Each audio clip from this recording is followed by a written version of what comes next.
Hey everyone, welcome to Masonzero MTG. Outlaws of Thunder Junction is the latest Magic set, and it has some pretty interesting new considerations for Cube.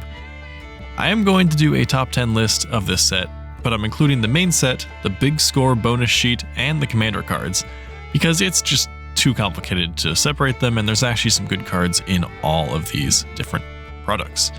So let me know in the comments what you think of these picks. Generous Plunderer is a new aggressive red 2-drop, and there are a lot of those, so this one better be pretty good to be a contender. So on your upkeep you can create a treasure token, and if you do, your opponent gets a tapped treasure token. Then when the Plunderer attacks, it deals damage to the defending player equal to the number of artifacts they control. It also has Menace to boot. Giving your opponent treasure, of course, is not great, but a 2/2 Menace that pings for a guaranteed 1 damage on attack every turn can get out of hand. It's also ramping you, at least, and you can use the treasure immediately, while your opponent cannot. This is also more impactful in formats with a lot of cheap artifacts, and is an interesting way to punish your opponents for playing mocks or signets, or other things that are usually indicative of a more degenerate deck. Move aside Massacre Worm, Harvester of Misery might take your place in a lot of cubes. This 5-drop has the same -2/2 effect that the Worm has, but it lacks the life loss ability, which is a pretty big hit. Instead, you get a 1 mana discount and Menace, filling an often difficult to fill 5-drop slot in black. But the real power of this card is that you can pay 2 and discard it to give a creature -2/2.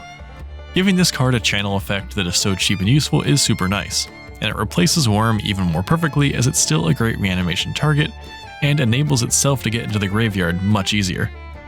Smirking Spelljacker may not have immediately caught my eye if it wasn't for the fact that Voracious Great Shark has been Fringe Cube playable. For the same mana value as the Shark, Spelljacker can counter any spell, not just an artifact or creature.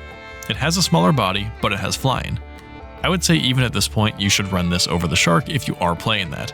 But there's more.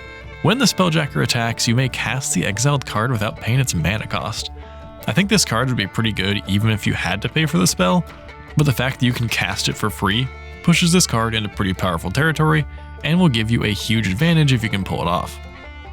Okay, just ignore the bottom paragraph of text there on Thunderclap Drake. This commander card is perfectly playable in a non-commander cube without it, although getting to copy spells based on how many times you've cast your commander is pretty cool if you do have a commander cube.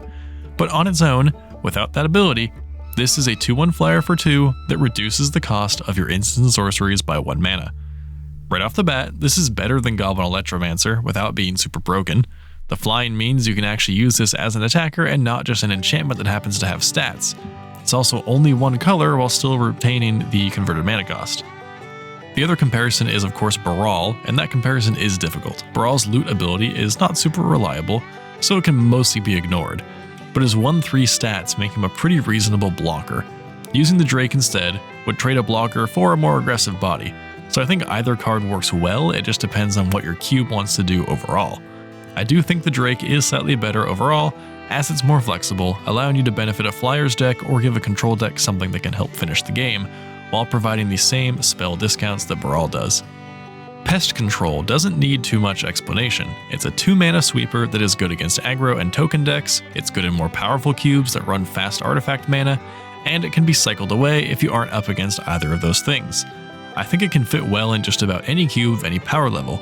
However, it has some downsides in terms of cube construction. For one, the deck this hurts the most is itself. Black-white is the most likely color pair to have a tokens deck, and it's weird to have a card antithetical to that theme. It's also just frankly kind of boring for a 2-color card, and as many cube designers know, those gold cards can be sacred with only 2 to 5 slots of each color pair appearing in most cubes. It's a competitive spot, and it's likely that this card just isn't interesting enough for a lot of cubers out there.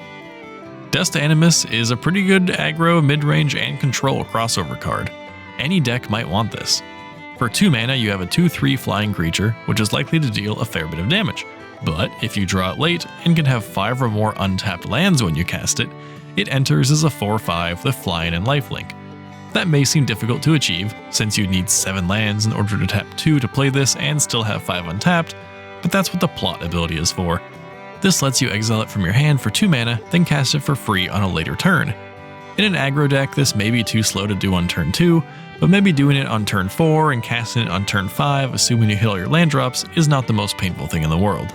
This secondary mode definitely allows it to shine more in a mid-range or control deck, where I think you can take the time to plot it a lot easier. Overall, it's a cool card with an interesting play pattern, and even though it's not the most flashy, I think it does have a place in someone's cube. It also benefits from being played early and then blinked later in the game, although it is not the most interesting blink target in the world. Are you tired of disenchant effects being ignored by your drafters because they're just not interesting enough? Requisition Raid may finally entice drafters enough to pick up their removal. It uses the new spree mechanic, and for a white and 1 generic, you can destroy an artifact or an enchantment or put a counter on each creature you control. But you can also pay an extra mana for each mode, meaning you can do all 3 for 4 mana. At its floor, this is a sorcery speed disenchant, although it's obviously a lot more flexible, and that sorcery part is what hurts this card the most, unfortunately. Another card worth comparing this to is Collective Effort, which has 2 of the same effects, also at sorcery speed, and technically does cost more resources in order to use more than 1 mode. This card is a pretty clear upgrade over a lot of more boring cards that are currently played, despite the sorcery speed. Cancel isn't cube worthy, we can all agree on that, but it might be when there's a bonus involved. Picking modes 1 and 3 and spending 5 mana puts this in pretty similar territory to Mystic Confluence. Even though the bounce mode is maybe the best mode on Mystic Confluence, most of the time I see that card played, it's countering a spell and drawing 2 cards. So in that case, 3 steps ahead makes you discard a card, but is a hard counter rather than a tax, which I think is an okay trade-off, and in some cases it's an improvement. In terms of modes, 3 steps ahead gives you a clone mode instead of a bounce, making it almost feel like Sublime Epiphany in a sense. 4 mana instant speed clone is not the worst, and uniquely this is fetchable with Spellseeker, which I don't think has any fetchable clone effects as of now. As with any modal card, each mode is a little bit more expensive than you normally want, but the flexibility makes up for it, and these are 3 useful effects. Phantom Interference is a counterspell much like 3 steps ahead, but despite being a common, I think a lot of people will like this even more. For 2 mana, it's Quench or Miscalculation. For 4 mana, you can make an instant speed 2/2 flyer. For 5 mana, you get both, and it feels kind of like Summoner's Bane, which is not a great card. Compared to 3 steps ahead, this can actually counter something on turn 2, which might be important to some people. I think this card is best for Peasant or Pauper cubes, or larger cubes that can support a higher quantity of counterspells, as this is definitely not making the cut if you only have a few. Slick Shot Showoff is an aggressive red 2-drop. Wait, haven't we already had one of those on this list? Yeah, so clearly this slot is packed already, in general but also for this set specifically. But what's nice about this card is that it isn't strictly a 2-drop.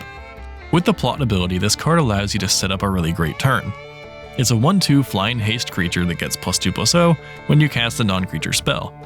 Getting in 1 damage on turn 2 and risking it getting killed on your opponent's turn is of course an option, but the plot cost allows you to save it for later, when you have a larger hand of relevant bump spells and the mana to cast them.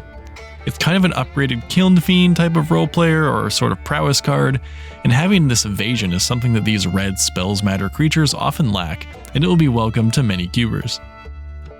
Thank you so much for watching this video all the way through. If you have more cards from the Thunder Junction products that you're going to test in your cubes, let me know in the comments, and I will see you in the next Masonzero MTG video. Don't forget to subscribe.